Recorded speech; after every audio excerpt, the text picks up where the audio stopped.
سیداگل مینا چرا به این حالت رسیده است؟ طالبان با آقای مینا چی کرده است؟ وی در کجاست و مصروف چی کار باره است؟ ما در این ویدیو پیرامون همین موضوعات خواهیم پرداخت، پس در ادامه با ما باشید.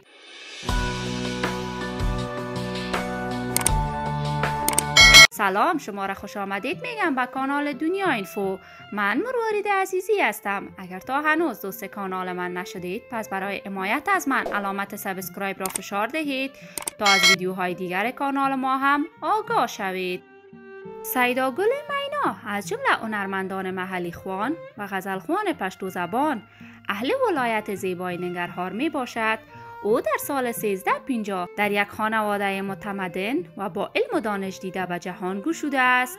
آقای سیداگل مینا در آغاز دوره نوجوانی به علت جنگ‌های خانمانسوز مجبور به ترک زادگاهش شده بود و به کشور همسایه پاکستان مهاجرت کرد. آقای مینا نظر به علاقه فراوانی که به هنر موسیقی داشت نزد استاد عبدالستار در پاکستان شاگرد شد تا علم هنر موسیقی را فرا گیرد.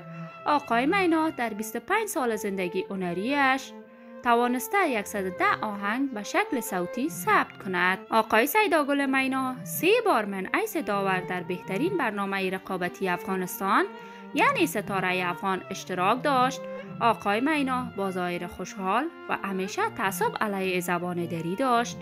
وی کسی بود که با پیشنهادهای فراوانی از جامعه ملل و اروپا نخواست افغانستان را بعد از تغییر رژیم حاکم بر کشور ترک بکند.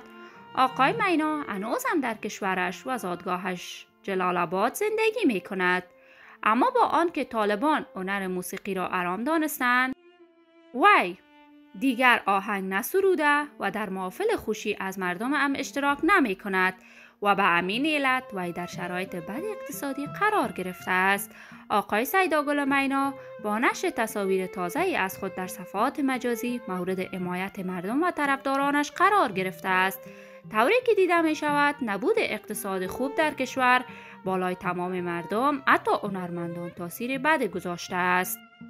ما برای تمام افتخار آفرینان کشور آرزوی سلامتی و طول عمر می نماییم. دوستان عزیز، شما هم نظریات خود را در بخش کامنت با من شریک بسازید. اگر تا هنوز دوست کانال من نشدید، پس برای حمایت از من علامت سابسکرایب را فشار دهید، ویدیو را لایک نموده و با دوستان خود شریک سازید. تا درود دیگر، بدرود.